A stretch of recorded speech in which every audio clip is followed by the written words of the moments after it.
Good morning प्यारे बच्चों, कैसे हैं आप लोग।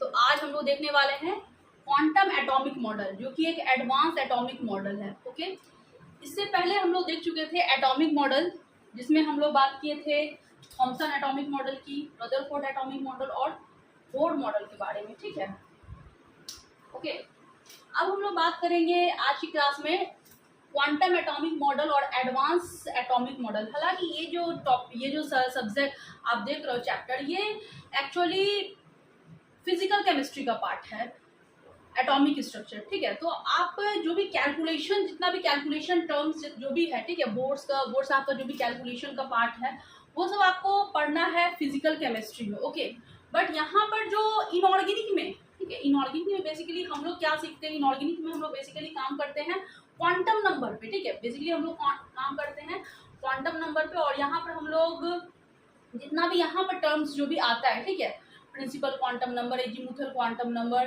कैसे हम लोग एनर्जी डिफाइन करते हैं, ओके, ऑर्बिट एनर्जी कैसे डिफाइन करते हैं, ये सारा जो टर्म्स आता है, electronic configuration, stability of element, okay, तो ये सारा चीज़ हम लोग कहाँ पे पढ़ते हैं, इनऑर्गेनिक में पढ़ते हैं। ठीक है, तो बात समझ में आ रहा है कि हम लोग एटॉमिक मॉडल को दो भागों में डिवाइड करेंगे। First one is classical atomic model, दूसरा क्या है, advance atomic model. Classical atomic model जो है वो हमारा है थॉमसन एटॉमिक मॉडल, जो कि 1900 में आया था। ठीक है, रदरफोर्ड एटॉमिक मॉडल 1909। ओके, और आपका जो ये बोर्ड साहब का जो एटॉमिक मॉडल है, इसमें जो भी कैलकुलेशन वगैरह है वो सब हम लोग कहाँ पे पढ़ते हैं। ठीक है, ये सब हम लोग देखते हैं क्लासिकल एटॉमिक मॉडल। अब अगर हम बात करें एडवांस एटॉमिक मॉडल की, तो जो भी इनऑर्गेनिक से जो भी क्वेश्चन बनेगा, ठीक है, मैक्सिमम जो भी क्वेश्चन बनेगा इनऑर्गेनिक का क्वेश्चन आएगा, वो आपका एडवांस एटॉमिक मॉडल से क्वेश्चंस रहेगा, यानी कि इलेक्ट्रॉनिक कन्फिगरेशन या फिर ऑर्बिट एनर्जी के ऑर्डर में, ठीक है, आपको अरेंज करना है। ओके, तो ये सारा जो चीज़ है, ये सारा टर्म्स जो है वो आपका एडवांस एटॉमिक मॉडल में आएगा। तो हम लोग स्टार्ट करते हैं advance atomic model. Okay, clear है? तो चलिए स्टार्ट करते हैं हम लोग एडवांस एटॉमिक मॉडल। तो इसको write down, first of all आप इसको लिखिए सबसे पहले। चलिए हम लोग देखते हैं quantum model. Quantum model of atom हम लोग समझते हैं, और सबसे पहले हम लोग देखते हैं कि क्वांटम नंबर होता क्या है।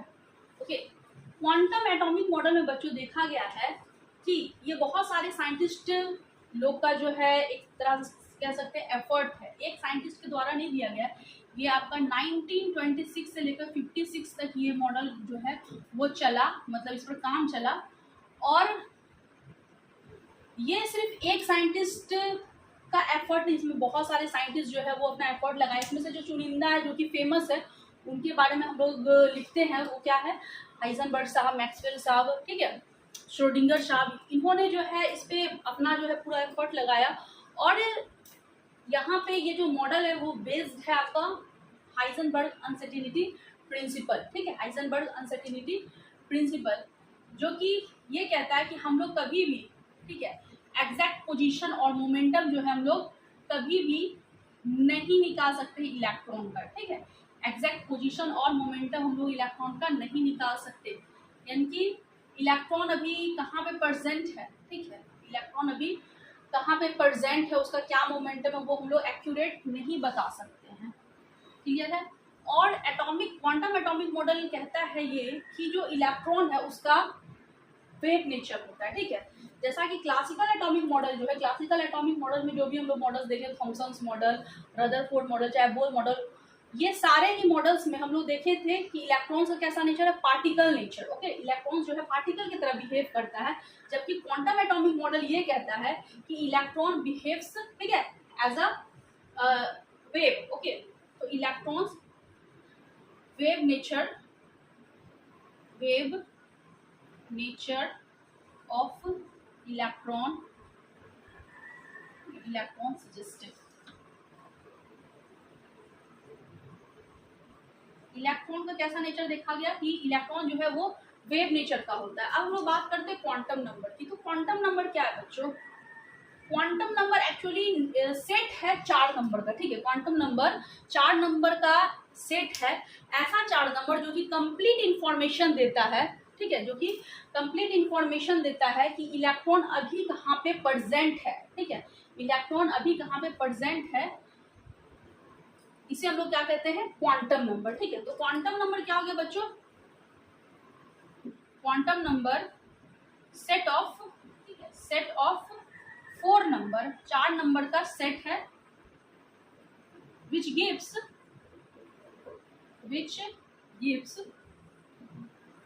complete information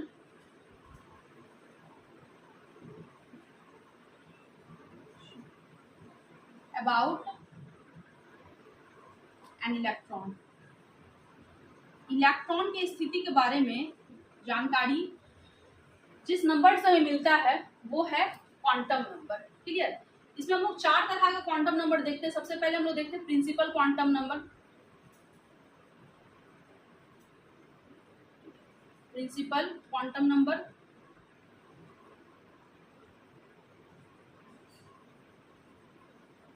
quantum number.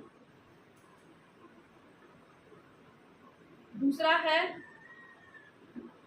Azimuthal quantum number, azimuthal quantum number. तीसरा है स्पिन क्वांटम, तीसरा है आपका मैग्नेटिक क्वांटम नंबर। ठीक है, मैग्नेटिक क्वांटम नंबर। और चौथा है spin quantum number. Okay, spin quantum number, spin quantum number. इसे हम लोग रिप्रेजेंट करते हैं बच्चों, प्रिंसिपल क्वांटम नंबर को n से रिप्रेजेंट करते हैं। एजीमुथल क्वांटम नंबर का दूसरा नाम है सब्सिडरी क्वांटम नंबर। ठीक है, या एंगुलर क्वांटम नंबर, इसे हम लोग l से डिनोट करते हैं, स्मॉल l से। मैग्नेटिक क्वांटम नंबर को m से डिनोट करते हैं या me से डिनोट करते हैं। और स्पिन क्वांटम नंबर को हम लोग m या ms से डिनोट करते हैं। ओके, अब ये चारों क्वांटम नंबर क्या बताता है, अगर आप इसे अच्छे से समझ जाइएगा तो आपको क्वांटम नंबर और एटॉमिक क्वांटम एटॉमिक मॉडल का जो है थोड़ा बहुत आपको अंदाजा लगेगा कि किस तरह से जो है क्वेश्चंस आता है, क्या पूछा जाएगा। तो यहाँ से एक्चुअली ये क्या है, आपका इनिशियल फेज है, यहाँ से शुरुआत हो रहा है एकदम बेसिक से, बिल्कुल बेसिक्स। यहाँ से आप बिल्कुल बेसिक चीजों को सीख रहे हैं कि क्या क्या होता है। ठीक है, एन क्या है, एल क्या है, एम क्या, एकदम बेसिक्स। इससे बेसिक्स तो कुछ हो ही नहीं सकता, इसलिए एकदम ध्यान आप लगाए रहिए यहाँ पे। ठीक है, बने रहिए। तो प्रिंसिपल क्वांटम नंबर बताता है, ठीक है, प्रिंसिपल क्वांटम नंबर बताता है साइज ऑफ, ठीक है, प्रिंसिपल क्वांटम नंबर बताता है size of orbital. Principal quantum number बताता है size of orbital. It tells about the size of orbital. ये बताता है ऑर्बिटल का साइज को बताता है, यानी कि ऑर्बिटल का क्या रेडियस है। ओके, ऑर्बिटल का क्या रेडियस है, इसको हम लोग n से डिनोट करते हैं। प्रिंसिपल क्वांटम नंबर को हम लोग n से डिनोट करते हैं, जो कि बताता है साइज, ऑर्बिटल के साइज को बताता है, यानी कि एटम जो है उसका साइज क्या है, छोटा है, बड़ा है, या फिर उसका न्यूक्लियस से क्या डिस्टेंस है। ठीक है, न्यूक्लियस से आउटर मोस्ट का क्या दूरी है। ओके, या फिर हम जिस भी पर्टिकुलर जो बात कर रहे हैं, जिस भी ऑर्बिट में इलेक्ट्रॉन रिवॉल्व कर रहा है, उसका न्यूक्लियस से क्या डिस्टेंस है, ये बताता है हमारा प्रिंसिपल क्वांटम नंबर। ओके, तो प्रिंसिपल क्वांटम नंबर बेसिकली क्या बताता है, साइज ऑफ ऑर्बिटल। ठीक है, जिस ऑर्बिटल के बारे में आप बात कर रहे हैं उसका साइज क्या है वो बताता है प्रिंसिपल क्वांटम नंबर। सेकेंड क्या है, एजीमुथल क्वांटम नंबर। ठीक है, एजीमुथल क्वांटम नंबर। ओके, जो कि बताता है shape of orbital, shape of orbital. Okay, shape of orbital कहने का सेंस क्या बच्चों, जरा समझिएगा। वेव मैकेनिकल कॉन्सेप्ट ये कहता है, क्वांटम एटॉमिक मॉडल कहता है कि इलेक्ट्रॉन्स जो है क्वांटम एटॉमिक मॉडल में बेसिकली क्या किया गया, पिक्टोरियल डायग्राम खींचा गया इलेक्ट्रॉन का। ठीक है, पिक्टोरियल डायग्राम, पिक्टोरियल डायग्राम लिया गया इलेक्ट्रॉन का। ये पिक्टोरियल डायग्राम क्या होता है, पिक्टोरियल डायग्राम का मतलब कि इलेक्ट्रॉन का जो है हर एक सेकेंड जो है इसका फोटो लिया गया। ठीक ना, ये मान लेते हैं न्यूक्लियस है और इसका फोटो लिया गया इलेक्ट्रॉन्स का, कि इलेक्ट्रॉन्स जो है कहाँ कहाँ पे जो है वो प्रेजेंट है, या फिर इलेक्ट्रॉन्स लंबे समय पर कहाँ पर ज़्यादा समय अपना जो है वो बिताया है। ओके, तो पिक्टोरियल डायग्राम में देखा गया कि इलेक्ट्रॉन फाइंडिंग प्रोबेबिलिटी जो है वो -इन्फिनिटी से +इन्फिनिटी तक है। यानी कि इलेक्ट्रॉन्स हर जगह है, इलेक्ट्रॉन्स यहाँ भी है, यहाँ भी है, यहाँ भी है, यहाँ भी है, इलेक्ट्रॉन्स यहाँ है, यहाँ यहाँ इधर। माइनस इन्फिनिटी से लेकर के प्लस इन्फिनिटी तक इलेक्ट्रॉन्स का जो है मूवमेंट को देखा गया कि इलेक्ट्रॉन्स जो है वो सब जगह है, इलेक्ट्रॉन्स जो है वो सब जगह माइनस इन्फिनिटी से लेकर के प्लस इन्फिनिटी तक। आप ऐसे समझ सकते हो कि मान लेते हैं कि एक मक्खी है, ठीक है, मान लेते हैं एक मक्खी है, वो एक लाइट आप लगा दो, ठीक है। अब आप क्या करो उस मक्खी का, ठीक है, आपको क्या करना, फोटो क्लिक करना, और आपको ये देखना है कि वो मक्खी कहाँ कहाँ पर किस किस जगह पे वो बैठी है। तो आपको हर सेकंड उसका एक फोटो क्लिक करना है, और फोटो क्लिक करने के बाद आप जब सारा फोटो को एक साथ एक साथ सारे फोटो को जब आप अपने आंखों के सामने से जब आप उसको गुजारिएगा, तो आपको पता चलेगा कि जो वो मक्खी है, जो बी है, वो कहाँ कहाँ पर जो है वो एक्चुअली वो गई, ठीक है, कहाँ कहाँ पर उसका मूवमेंट रहा वो आप देख पाइएगा, और वो किस तरह से वो फ्लाई की वो भी आप देख पाइएगा, ठीक है। तो बस इसी तरह जो है यहाँ पर इलेक्ट्रॉन्स का भी क्या लिया गया, पिक्टोरियल डायग्राम लिया गया, और देखा गया कि इलेक्ट्रॉन्स कहाँ कहाँ पे पाया गया, कहाँ कहाँ पे उसका मूवमेंट कहाँ कहाँ पे है। तो देखा गया कि इलेक्ट्रॉन जो है वो हर जगह यानी माइनस इन्फिनिटी से लेकर प्लस इन्फिनिटी तक प्रेजेंट है। तो जहां पर इलेक्ट्रॉन्स फाइंडिंग प्रोबेबिलिटी सबसे ज्यादा था, इलेक्ट्रॉन जहां पर लंबे समय तक अपना समय को, जहां पर इलेक्ट्रॉन जो है वो लंबा समय बिताया है, ठीक है, मैक्सिमम टाइम जो है वो वहां पे बिताया है, तो उस जगह को क्या मान लिया गया, उस जगह को मान लिया गया ऑर्बिट, ठीक है, उस जगह को क्या मान लिया गया, ऑर्बिट मान लिया गया, ओके, ऑर्बिट मान लिया गया। क्लियर है। तो इलेक्ट्रॉन्स जो है उसका फाइंडिंग प्रोबेबिलिटी जो है वो हर जगह पे है। तो एजीमुथल क्वांटम नंबर बताता है शेप ऑफ ऑर्बिटल को, यानी कि इलेक्ट्रॉन्स किस शेप में, ठीक है, किस शेप में जो है वो रिवॉल्व कर रहा है, किस शेप में जो है वो रिवॉल्व कर रहा है, वो बताता है azimuthal quantum number. Shape of orbital को बताता है कि मैक्सिमम जो इलेक्ट्रॉन जहाँ पे प्रेजेंट है, ठीक है, मैक्सिमम इलेक्ट्रॉन जहाँ पे प्रेजेंट है उस ऑर्बिट उससे क्या शेप निकल के आ रहा है, ठीक है, उससे क्या शेप निकल के आ रहा है वो बताते हैं एजीमुथल क्वांटम नंबर। और मैग्नेटिक क्वांटम नंबर क्या बताता है, और स्पिन क्वांटम नंबर क्या बताता है, ये हम लोग देखेंगे। आपको ये बता दें बच्चों की अभी आपको इससे एग्जैक्ट आपको पता नहीं चलेगा कि हम लोग क्या कर रहे हैं या क्या है। आप जब तक इसका एग्जाम्पल्स नहीं समझेंगे, आप इसका एप्लीकेशन नहीं करेंगे, तब तक आपको जो है वो माइंड सेटअप अभी तैयार नहीं होगा आपका। समझ में आ रहा बात। तो इसके लिए आपको क्वेश्चंस बनाना पड़ेगा, और तब जाके आप धीरे धीरे समझिएगा। तो एकदम आराम से बने रहिए, एकदम आराम से आ जाइए। मैग्नेटिक क्वांटम नंबर ये बताता है ओरिएंटेशन ऑफ ऑर्बिटल को, ठीक है, ओरिएंटेशन ऑफ ऑर्बिटल। और एम और M S spin quantum number क्या बताता है, जरा समझिएगा। इलेक्ट्रॉन जो है न्यूक्लियस के चारों ओर जो है ऑर्बिट में घूम रहा है इस तरह से, ठीक है, चारों तरफ ऑर्बिट में घूम रहा है, और एट द सेम टाइम वो जो पर्टिकुलर इलेक्ट्रॉन है वो अपने स्पिन पे भी घूम रहा है इस तरह से। समझिए, इस तरह समझ रहे हैं, वो अपने स्पिन में भी क्या हो रहा है, घूम रहा है इस तरह से। क्लियर, इस तरह से, ठीक है, अपने स्पिन पे भी घूम रहा है और न्यूक्लियस का वो चक्कर भी लगा रहा है।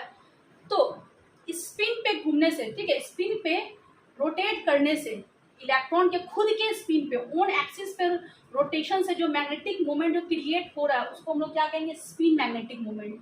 कुछ समझ में आया। इलेक्ट्रॉन्स न्यूक्लियस का चक्कर लगा रहा है ऑर्बिट में, ओके, और एट द सेम टाइम वो इलेक्ट्रॉन अपने एक्सिस पे भी घूम रहा है। समझ रहे हैं, इस तरह से अपने एक्सिस पे भी घूम रहा है, अपने एक्सिस पे घूम रहा है इस तरह से। तो अपने एक्सिस पे घूमने से जो मैग्नेटिक मोमेंट क्रिएट होता है उसे हम लोग किससे डिनोट करेंगे, स्पिन क्वांटम नंबर से, एमएस से, ठीक है। तो स्पिन क्वांटम नंबर क्या बताता है, स्पिन क्वांटम नंबर बताता है, ठीक है, इलेक्ट्रॉन, ठीक है, electron moves around its own axis, और इसके खुद के एक्सिस पे घूमने से जो मैग्नेटिक मोमेंट क्रिएट होता है वो हम लोग स्पिन क्वांटम नंबर या स्पिन मैग्नेटिक मोमेंट या क्वांटम नंबर से हम लोग डिनोट करते हैं। क्लियर है। तो अब इस चीज को हम लोग एक एग्जांपल से, फ्रेंडली एग्जांपल से थोड़ा सा समझते हैं, ओके। पहले एक चीज को समझिए, ठीक है, राइट डाउन, आप इसका स्क्रीनशॉट ले लीजिए। देखिए एटम, अगर हम लोग एटम की बात करें तो बेसिकली एटम में क्या क्या चीज़ है। एटम में तो बहुत सारा सब एटॉमिक पार्टिकल है, लेकिन सारे सब एटॉमिक पार्टिकल्स को हम लोग लेके नहीं चलेंगे। आप पिछले क्लास में देखे तो जो कि बहुत सारा था एकदम, है ना, आपको बताए थे बहुत सारे electron, proton, neutron, sigma, quark, intermediate, बहुत सारा था जो कि एकदम थोड़ा सा गाली की तरह लग रहा था देखने में। तो बहुत सारा सब एटॉमिक पार्टिकल्स था, हम लोग देख चुके हैं। लेकिन इतना सारा सब एटॉमिक पार्टिकल्स हमारे सिलेबस में है नहीं, हमें उसे पढ़ना नहीं है। हम लोग को बेसिकली जो है इलेक्ट्रॉन, प्रोटॉन, न्यूट्रॉन का स्टडी करना है, जो कि हमारे सिलेबस में हमें उतना ही पढ़ना है। क्लियर है? तो इलेक्ट्रॉन, प्रोटॉन का और न्यूट्रॉन का स्टडी हमें करना है। तो एटम में जो है, एटम में दो ही चीज है, एक है न्यूक्लियस और दूसरा है एटम जो बना हुआ है एक न्यूक्लियस से बना हुआ है, और इसमें क्या है, extra nucleus part, extra nucleus, ठीक है, न्यूक्लियस पार्ट, न्यूक्लियस और एक्स्ट्रा न्यूक्लियस पार्ट। तो आपको पता है कि न्यूक्लियस में क्या है, proton, proton plus neutron, proton plus neutron, जो कि न्यूक्लियस की स्टेबिलिटी के लिए जो है वो रिस्पॉन्सिबल है। और एक्स्ट्रा न्यूक्लियस पार्ट में क्या है, एक्स्ट्रा न्यूक्लियस पार्ट में आता है इलेक्ट्रॉन। क्लियर है? एक्स्ट्रा न्यूक्लियस पार्ट यानी कि न्यूक्लियस को छोड़ के न्यूक्लियस के बाहर क्या है, इलेक्ट्रॉन्स पाया जाता है। ओके, इलेक्ट्रॉन्स पाया जाता है। आपको स्टेबिलिटी पे भी हम बात कर चुके हैं कि इलेक्ट्रॉन्स, एटम का स्टेबिलिटी जो है वो किस कारण से है, आपको ये सारा चीज़ बताया है कि इंटर इलेक्ट्रॉनिक रिपल्सन को मिनिमाइज करने के लिए एटम का साइज काफ़ी बड़ा होता है, जो कि इंटर इलेक्ट्रॉनिक रिपल्सन को मिनिमाइज करता है। ओके, और न्यूक्लियस की स्टेबिलिटी के लिए न्यूट्रॉन रिस्पॉन्सिबल है, क्योंकि न्यूट्रॉन क्या एक चार्ज पार्टिकल है और वो नेगेटिव चार्ज से प्रोटॉन को क्या करता है, बहुत ही टाइटली इंटरेक्ट करके रखता है। तो जो भी बच्चे पिछले क्लास को नहीं देखे, वीडियो को नहीं देखे, वो जाकर एक बार देख लीजिए, आपको अच्छे से समझ में आ जाएगा। तो एटम में क्या है, न्यूक्लियस है और एक्स्ट्रा न्यूक्लियस पार्ट है। और एक्स्ट्रा न्यूक्लियस पार्ट में क्या होता है, इलेक्ट्रॉन। तो इलेक्ट्रॉन जो ऐसे कहीं नहीं घूमते रहेगा, ठीक है, इलेक्ट्रॉन ऐसे जहाँ तहाँ नहीं घूमते रहेगा रैंडमली। इलेक्ट्रॉन्स जो है हमारे क्वांटम मॉडल में इलेक्ट्रॉन्स ऑर्बिट में घूमता है, ठीक है। इलेक्ट्रॉन कहाँ पर घूमेगा, ऑर्बिट में, और ऑर्बिट को ही हम लोग क्या कहेंगे, शेल कहेंगे, कक्षा, ठीक है। और ऑर्बिट के अंदर इलेक्ट्रॉन कहाँ होता है, सब ऑर्बिट में, सब ऑर्बिट या सब शेल, सब ऑर्बिट को ही हम लोग क्या कहेंगे, सब शेल, उपकक्षा। और सब ऑर्बिट के भी अंदर इलेक्ट्रॉन कहाँ रहेगा, ऑर्बिटल के अंदर, ऑर्बिटल के अंदर। तो ये तीन टर्म्स है जो कि आपको समझ में आना चाहिए। क्या, इलेक्ट्रॉन्स कहाँ पर रहता है, ऑर्बिट में रहता है, ऑर्बिट के अंदर सब ऑर्बिट होता है, यानी ऑर्बिट को डिसॉल्व करिएगा सब ऑर्बिट में, और सब ऑर्बिट को जब हम डिसॉल्व करेंगे तो ऑर्बिटल मिलेगा हमें, ठीक है। ऑर्बिट को डिसॉल्व करेंगे तो सब ऑर्बिट मिलेगा, सब ऑर्बिट को डिसॉल्व करेंगे तो ऑर्बिटल मिलेगा, डिसॉल्व, ठीक है। इसको तोड़ेंगे तो हम लोग को क्या मिलेगा, सब ऑर्बिट मिलेगा। अब जरा समझिए, ठीक है, ऑर्बिट, ऑर्बिट के अंदर क्या है, सब ऑर्बिट, और सब ऑर्बिट के अंदर क्या है, ऑर्बिटल्स। तो ये तीन टर्म है जो कि आपको अच्छे से पता होना चाहिए। आप इसको इस तरह से समझिए कि इलेक्ट्रॉन ऑर्बिटल क्या, orbital is a 3 dimensional space where maximum probability of finding an electron. Orbital एक ऐसा 3 डायमेंशनल स्पेस है, 3D स्पेस है, जहां पर कि मैक्सिमम प्रोबेबिलिटी है, ठीक है, इलेक्ट्रॉन पाने का, मैक्सिमम इलेक्ट्रॉन फाइंडिंग प्रोबेबिलिटी।